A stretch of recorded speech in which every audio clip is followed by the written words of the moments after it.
వారిద్దరిని కూడా లోపలికి తీసుకుని వెళ్తాడు. ఆ రోజు నుంచి వైకుంఠ ఏకాదశిగా వారికి వరాలు ఇచ్చాడు. అప్పుడు మధుకైటపులు అడుగుతారు స్వామి, వాళ్ళు సంహరించిన తర్వాత అక్కడి నుంచి తీసుకొస్తారు. సంహరించిన తర్వాత మధుకైటపులు పరంపదానికి వస్తారు.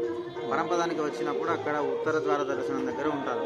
ఉత్తర ద్వార దర్శనించాలి. స్వామి తలుపులు తీసి లోపలికి తీసుకొని వస్తాడు మధుకైటపులు అనేటువంటి వాళ్ళని. ఆ తీసుకొని వచ్చినప్పుడు స్వామి మాకు ఇచ్చినటువంటి మోక్షాన్ని ప్రతి ఒక్కరికి కూడా ఇవ్వాలి అని చెప్పేసి వాళ్ళు అప్పుడు వరం అడుగుతారు స్వామివారిని. అలానే ఈ ఉత్తర ద్వారం నుంచి ఎవరైతే లోపలికి వస్తారో వారందరికీ కూడా మోక్షం నేను ప్రసాదిస్తాను అని చెప్పి స్వామి ఆ మధుకైటపులకి వరాన్ని ఇస్తాడు.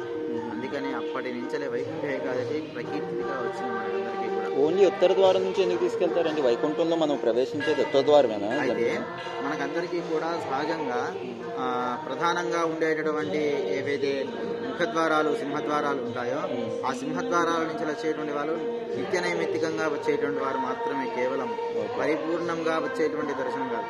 అందుకని రామానుజాచార్యుల వారు కూడా ఉత్తర ద్వార దర్శనించలే లోనికి వెళ్ళి పరమపదాన్ని ఆశ్రయించారు స్వామివారిని.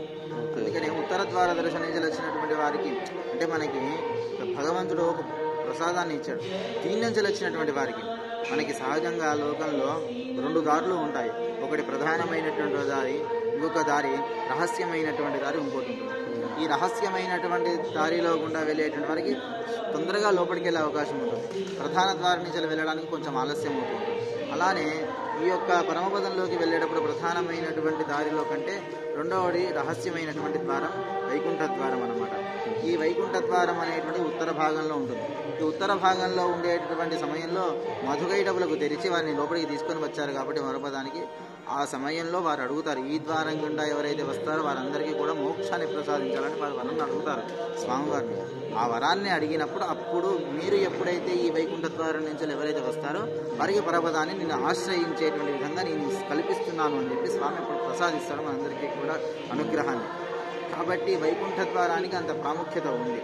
ప్రధానంగా వచ్చేటువంటి ద్వారాల కంటే ఈ రహస్యమైనటువంటి ద్వారం ఉత్తర ద్వారం వైకుంఠంలో అది ఎప్పుడు తీసి ఉండదు లోపల.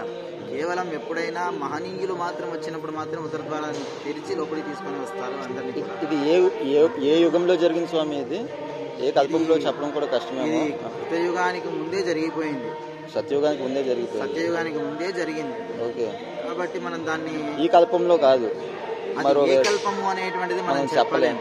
ఎందుకంటే కల్పాలు ఎన్ని కల్పాలు అయిపోయి ఉంటాయో, ఇలాంటి కలియుగాలు ఎన్ని యుగాలుగా గడిచిపోయి ఉంటాయో మనం దాన్ని లెక్కించలేము.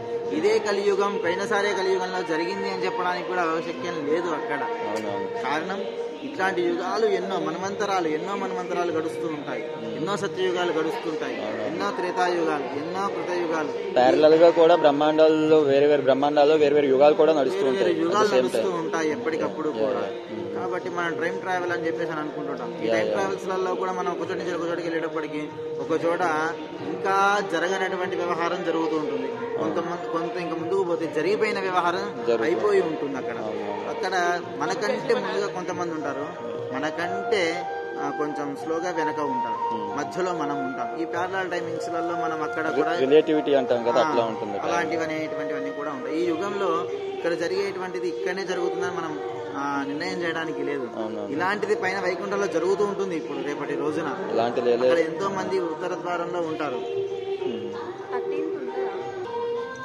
స్వామి, ఇంకో సందేహము, మనకి కలియుగంలోని భగవంతుణ్ణి ఈజీగా మోక్షం పొందడానికి ఏకైక మార్గము భగవన్ నామ స్మరణ అంటాము.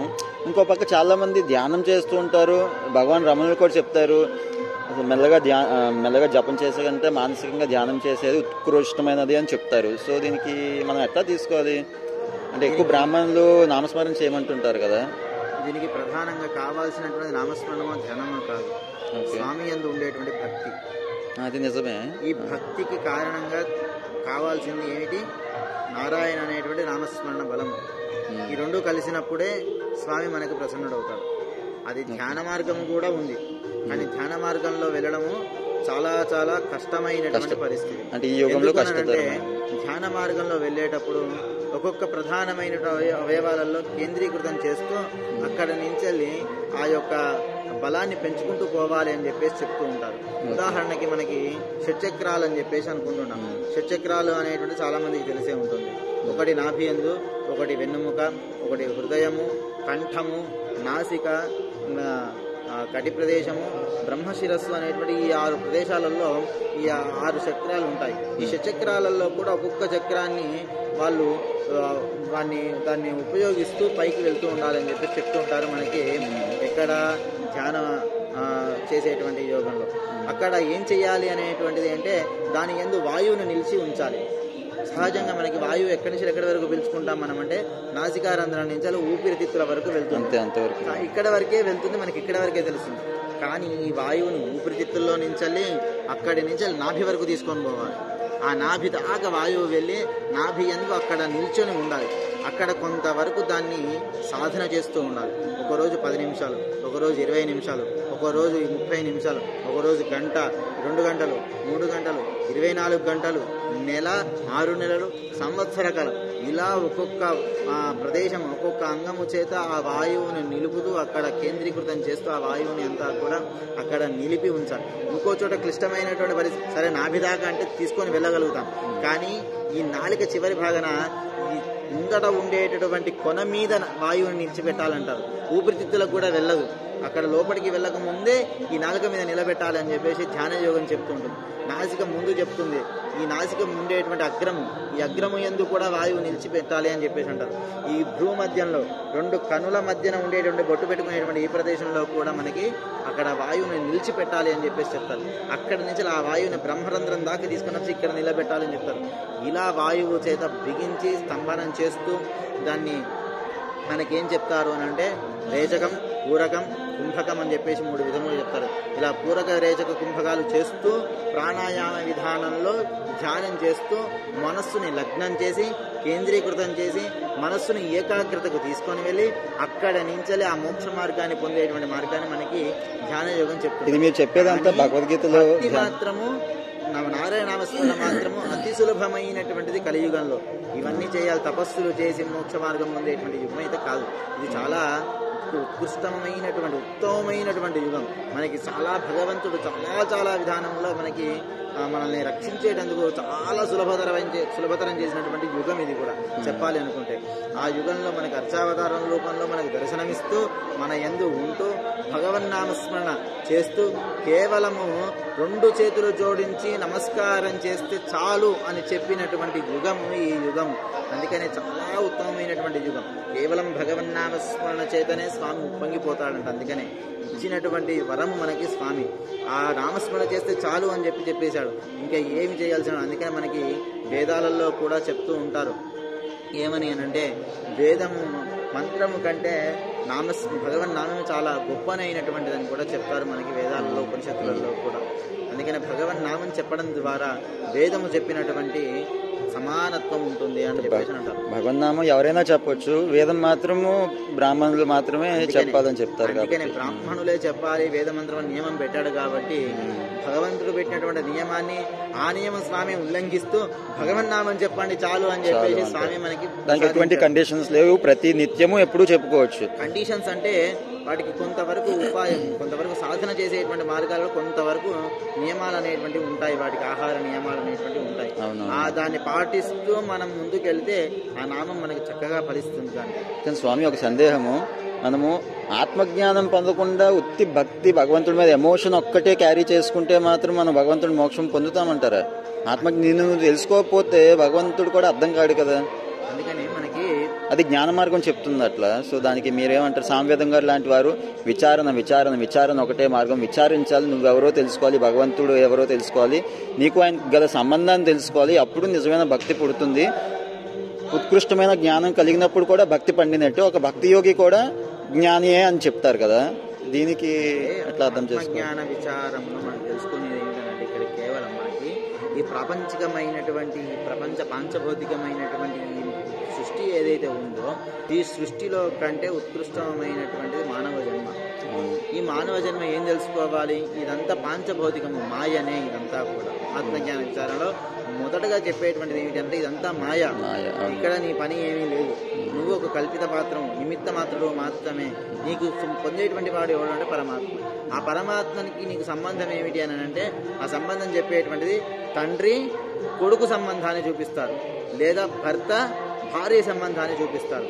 ఈ సంబంధాలు చూపిస్తూ వారికి మనకి ఉండేటటువంటి మార్గంలో చూపిస్తారు. అందుకనే పరమాత్మ పురుషకారాన్ని సూచిస్తూ ఉంటుంది, జీవులంతా కూడా స్త్రీ తత్వకారకాన్ని చూపిస్తూ ఉంటుంది అని మనకి పెద్దలు చెప్తారు. పురుషకారం మాత్రం అంటే పురుషుడు అనేటువంటి వాడు ఎవరైనా ఉన్నారు అంటే ఉత్తమ పురుషుడు కేవలం స్వామినే. ఈ జీవులంతా స్త్రీలు మాత్రమే అని చెప్పి మనకి భగవద్గీతలో పురుషోత్తమ యోగా అని అదే చెప్తుంటారు మనకి. కాబట్టి మనం దాన్ని ఆ విషయాన్ని తెలుసుకున్నప్పుడు మనకి ఆత్మజ్ఞాన విచారంలో మన తండ్రి స్వామి, మా అమ్మ లక్ష్మీదేవి అని మనం ఎప్పుడైతే మనం అనుకరిస్తామో ఆత్మజ్ఞాన విచారంలో, ఇవన్నీ ఆత్మజ్ఞాన విచారంతో కూడా సంబంధం లేదు. అందుకనే తండ్రి మనకి తల్లివి నీవే, తండ్రివి నీవే, త్వమేవ మాతాచ పితా త్వమేవ, త్వమే బంధుశ్చ గురుస్తమేవ, త్వమే బంధుశ్చ గురుస్తమేవ అని చెప్పేసి మనకి ముకుందమాల్లో కూడా చెప్తూ ఉంటారు. పెద్దలు కూడా ఇదే విషయాన్ని చెప్తుంటారు. ఏమిటి? నువ్వే తండ్రివి, నువ్వే కొడుకువి, నువ్వే పిల్లవాడివి, నువ్వే భార్య, నువ్వే బంధువు, నువ్వే మిత్రుడివి, నువ్వే గురువు, నువ్వే సర్వస్వం అని చెప్పి మనకి చెప్తూ ఉంటుంది. కాబట్టి ఈ సర్వస్వమైనటువంటి వాటిని మనం ఆశ్రయించడానికి ఏం విచారం చేయాలి? ఆత్మజ్ఞాన విచారంతో కూడా సంబంధం లేదు. మనకి కావాల్సింది ఏమిటి అంటే లోపల భక్తి మాత్రమే. అప్పుడు భక్తి, తండ్రి యందు ప్రేమ ఏదైతే ఉంటుందో, తల్లిదండ్రుల యందు ప్రేమ ఏదైతే భక్తి తత్పర్యాలు ఉంటాయో అవే మనం స్వామి దగ్గర చూపించినప్పుడు మనకి స్వామి మనల్ని రక్షించడానికి ఆ రెండు చాలవు. మనకి ఇంకా ఉపాయం ఇంకేం కావాలి? అంత సులభతరమైనటువంటి విషయాన్ని మనకి ఇచ్చిన తర్వాత కూడా మనం దాన్ని ఉపయోగించుకోలేనప్పుడు మనకి జన్మ సార్థకం కాదు. కాబట్టి సార్థకం చేసుకునేటువంటిది కేవలం భగవన్నామం భక్తితో మాత్రమే మనకి సాగుతూ ఉంటుంది. పక్కవాడిని హింసించకుండా, పక్కవాడిని ఇబ్బంది పెట్టకుండా, పక్కవాడిని వల్లనే నేను బ్రతుకుతున్నాను, వాడిని తొక్కి అనగతొక్కి వాని పైనుంచి నేను నడవాలి, నేనే చేశాను ఈ పని, నేను తప్పు ఇంకొకడు మరొకడు చేయలేడు అనేటటువంటి ఈ అగౌరవమైనటువంటి వ్యవహారాలు కానీ, లేకుంటే మనం చెప్పుకునేటువంటిది ఈ సమాజపరంగా చెప్పాలి అని అంటే ఈగోస్ అంటాం, అహంకారం అంటాం. ఈ అహంకారాలు మమకారాల చేత మనము స్వామిని పొందలేం. ఆ భక్తి ప్రపన్నం కాదు. ఎప్పుడు అది పిందగానే ఉండి మాడిపోయి రాలిపోతుంది. అది ఫలం కావాలి అన్నప్పుడు పక్కవాడి యందు కూడా పరమాత్మే ఉంటాడు అనేటువంటి భక్తి కూడా మనకు కలగాలి.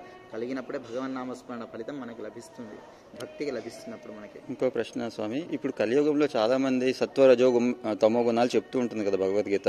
సో ఈ ప్రాసెస్లో ఇప్పుడు మనం అన్నట్టు అహంకారం మితిమీరిపోయి మదంతో కొట్టుకుపోతున్న వాళ్ళకి స్వామి అదగో దొరకడు, కళ్ళు మూసుకుపోతాయి. కాబట్టి ఇప్పుడు సత్వగుణంలో ఉంటూ అది కూడా ఒక ఎట్లా చెప్తారంటే ఒక iron chain, gold chain, silver chain లా చెప్తుంటారు కదా. సో ఇది ఒక గోల్డ్ చైన్ లాంటిది సత్వగుణం కూడా. అక్కడే ఉండిపోతారు. ఈ కంఫర్ట్స్ అనే ధర్మంగా అంటే సామాన్య ధర్మాలని చెప్తుంటారు కంచిపేటం వారు. సామాన్య ధర్మాలు ఫాలో అయిపోతుంటూ భగవంతుని చేరుకోవడానికి అదొక ప్రతిబంధకంగానే ఉండిపోతుంది కదా. అలాంటి వాళ్ళకి ఏం చెప్పొచ్చు? వాళ్ళు మంచి పనులే చేస్తున్నారు, కానీ భగవంతుడికి చేరుకునే అంత సరిపడే సాధన మానవ జన్మలో ఏదైతే చేయాలో, మానవ జన్మ తపస్సు కోసం ఇచ్చాడు భగవంతుడు, అది చెయ్యటం లేదు. అలాంటి వాళ్ళకి మనం ఏమని చెప్పొచ్చు? నేను ఎంతో ప్రయత్నిస్తుంటాను. మనకి పరమాత్మ సత్వరజస్తమో గుణాలు అనేటువంటి 3 విధానాలను చెప్పుకుంటున్నాం కదా, అడిగారు కదా. ఈ మాయలో అట్లా ఆడిస్తుంటాడు ఈ 3 గుణాలతోనే. సత్వగుణం కూడా కాదు భగవంతుడు. సత్వగుణం కేవలం ఏమిటి అంటే అదొక కేవలం త్రాడు లాంటి మాత్రమే ఉపాయం. అక్కడ ఉపాయం కాదు. ఉపాయం అని అంటే ఇప్పుడు మనం పర్వతాన్ని అధిరోహించాలి. పర్వతాన్ని అధిరోహించాలంటే మనకి ఏం కావాలి? ఒక త్రాడు కావాలి. త్రాడుని పట్టుకొని మాత్రం పైకి ఎక్కగలుగుతాం. పైకి ఎక్కిన తర్వాత అక్కడి నుంచి మనకు కావాల్సింది ఏమిటి? ఇంకా మనకు కావాల్సిన ఉపాయం మనం అక్కడ చేసుకునేటువంటి కొన్ని వ్యవహారాలు కొన్ని ఉంటాయి. అక్కడ కావాల్సినటువంటి విషయాలన్నింటినీ కూడా మనం సమకూర్చుకోవడానికి కావాల్సిన ఆహారమో ధ్యానానికో సమకూర్చుకోవడానికి ఒక వస్తువు కావాలి. వస్తువు కావాలన్నప్పుడు మనం అక్కడికి ఏం చేస్తాం? మళ్ళా మనకు కావాల్సింది అంటే అక్కడ మనం దాన్ని అప్పటికప్పుడు మనం సిద్ధం చేసుకుంటాం. మనం అక్కడికి వెళ్ళి వాటిని సిద్ధం చేసుకొని అనుభవించి మనం ఉంటాం అక్కడ. అలానే మనం పరమపదానికి వెళ్ళాలి, మోక్షానికి వెళ్ళాలి అన్నప్పుడు సత్వగుణం అనేటువంటి ఒక త్రాడు మాత్రమే. ఆ త్రాడుని పట్టుకొని మాత్రం మనం పైకి ఎక్కుతాం అంతే. ఆ త్రాడుని పట్టుకున్నంత మాత్రం మనం పైకి ఎక్కడానికి వీలు లేదు. శుద్ధ సత్వానికి వెళ్ళాలంటే శుద్ధ సత్వం అంటూ ఒకటి ఉంటుంది కదా, సత్వగుణం నుంచి పైకి భక్తికి వెళ్ళాలి.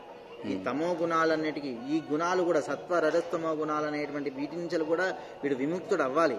విముక్తుడైనప్పుడే స్వామి దగ్గరికి చేరగలరు. అంటే ఎప్పుడు మంచి పనులు చేసుకుంటూ పాప పుణ్యమే చేస్తూ ఉండిపోకూడదు అని కాదు. అక్కడ కేవలం ఇందాక మనం చెప్పేసాను ఆల్రెడీ మీకు ప్రశ్నకి సమాధానం. త్వమేవ మాతాచ పితా త్వమేవ అనేటువంటి ఏదైతే ఉంటుందో అది ఎప్పుడైతే మనం వచ్చేస్తామో ఈ గుణాలకు కూడా అతీతుడైపోయి ఉంటాడు వాని యందు. కాబట్టి స్వామే వాటి నుంచి విముక్తుడు చేస్తాడు. కాకపోతే ఏమిటంటే అంత దూరం వెళ్ళాలి అనుకున్నప్పుడు సత్వగుణం అనేది కేవలం ఒక త్రాడు మాత్రమే. ఆ త్రాటి యందు పట్టుకొని వెళ్ళినప్పుడే మనకి మోక్షం అనేటువంటిది లభిస్తుంది. మార్గం ఉంది, ఆ మార్గంలో వెళ్తూ ఉంటేనే మనకు మనం అనుకున్నటువంటి లక్ష్యాన్ని చేరగలుగుతాం. ఆ లక్ష్యానికి కావాల్సినటువంటి కొన్ని సాధనా తరాలు ఉంటాయి. ఆ సాధనా తరాలలో మనం దాన్ని పట్టుకున్నప్పుడే మనం వాటిని చేరుకోగలుగుతాం. కాబట్టి మనకి భగవంతుని చేరుకోవడానికి కేవలం సత్వగుణం అనేటువంటిది మనకి లభిస్తుంది. సత్వగుణంలో ఏంటంటే అహింసో పరమో ధర్మ అనేటువంటి మనం ప్రథమ సూత్రం మనకు చెప్తారు. తర్వాత ఇంకో సూత్రం ఉంది, అది మనకి సంబంధించిన సత్వగుణ వాళ్ళకే సంబంధించినటువంటిది కాదు. కాబట్టి అక్కడ మనం చేయాల్సినటువంటిది ఏమిటంటే ఎవరిని బాధ పెట్టకుండా ఈ లోకంలో వచ్చినందుకు కేవలం చేయవలసినటువంటి మనకి భగవద్గీతలో చెప్పినటువంటి భక్తి, జ్ఞాన, సన్యాస, కర్మయోగాలు ఏవైతే ఉంటాయో వాటన్నిటినీ కూడా ఆచరిస్తూ, మానవ ధర్మాన్ని ఆచరిస్తూ, వాడి కులధర్మాన్ని ఆచరిస్తూ, వీటన్నిటిని ఆచరిస్తూ భగవంతుణ్ణి ఎప్పుడైతే మనం స్తుతిస్తూ కీర్తిస్తారో అప్పుడు మాత్రమే వారికి భగవంతుడు లభిస్తాడు అని మనకి శాస్త్రాలు చెప్తున్నాయి. అంటే కర్మ ఎవరు తప్పించుకోలేము కాబట్టి ఏ కర్మైనా సరే ఈశ్వరార్పణ బుద్ధితో చేయాలని చెప్తారు గురువులు. అదొక్కటి ఏంటి, నిష్కామంగా ప్రతిఫలం ఆశించకుండా. నువ్వు ఫలాన్ని ఆశిస్తావా ఆశించావా అనేటువంటిది తర్వాత వ్యవహారం. సత్వగుణంలో ఉన్నటువంటి వాడు ఫలాన్ని ఆశిస్తాడు కంపల్సరీ. అది నేను ఫలాన్ని ఆశించడానికి లేదు. ఫలాన్ని ఆశించినటువంటి వాడు ఎవడుంటాడు మానవుడు? ఒక ఫలాన్ని ఉద్దేశించే వాడు కర్మ చేస్తాడు, కానీ ఫలం లేకుండా ఎవడు మానవుడు కర్మ అయితే చేయడు కదా. ఎవరైనా అయినా నువ్వు వానికి అన్నం పెట్టాలంటే నాకేం వస్తుందని అడుగుతాడు. ముందు అన్నదానం చేయాలంటే నాకేం వస్తుందని అడుగుతాడు. అరే బాబు, అమ్మాయికి వివాహం జరగట్లేదంటే వాళ్ళకి మంగళసూత్రాలు వాళ్ళకి ఏదో దానం చేయాలంటే నాకేం ఫలం అని అడుగుతాడు. దానివల్ల నాకేం ప్రయోజనం అని అడుగుతాడు. ప్రయోజనం పెట్టుకొని మాత్రమే మానవుడు ఏదైనా కర్మ చేస్తాడు, కానీ తప్పితే ప్రయోజనం లేకుండా నేను పని చేయాలి, ఇది నా పని అని మాత్రం చెయ్యడు అక్కడ. కాకపోతే ఫలితంతో అటాచ్ అయిపోకూడదు, అది మెయిన్. లేకపోతే ముక్తి భగవంతుడు చేరుకోవడం. కర్మచక్రంలో మళ్ళీ కర్మచక్రంలో తిరగమా అనేటువంటిది పరమాత్మ నిశ్చయిస్తాడు. భక్తి అనేది ప్రాధాన్యం. మనం కేవలం ఇక్కడ తను చెప్పినటువంటి మార్గాలలో మనం నడవడమే తప్ప మన ఫలితం ఎలా ఉంటుందో మనం ఆశించలేం. ఆ తర్వాత ఎలా ఇస్తాడు అనేటువంటి మనకు తెలియదు. అది పైకి వెళ్ళిన తర్వాత పరమాత్మ నిర్ణయం చేస్తాడు. అక్కడ ఆ నిర్ణయం చేసిన విధానం బట్టి మళ్ళీ నడుస్తూ ఉంటుంది. నువ్వు స్వామి అంది అక్కడ నిత్య సూర్యులలో కలిసిపోయి స్వామితో పాటే ఉండిపోతావా, లేకుంటే కొంతకాలం వరకు ఉండేటువంటి లోకాలలో ఉండి వచ్చేస్తావా అనేటువంటిది అది స్వామి నిర్ణయం చేస్తాడు. నువ్వు చేయాల్సినటువంటి కర్మ నువ్వు చెయ్యి, చేసినప్పుడే ఆ యొక్క ఫలితం లభిస్తుంది. జై శ్రీమన్. జై Shriman. Thank you so much అండి, ధన్యవాదాలు. అద్భుతంగా చెప్పారు పంతులు గారు, విన్నారు కదా. మరొకసారి వినండి, ఎంతో అవసరమైన సబ్జెక్ట్ ఇది.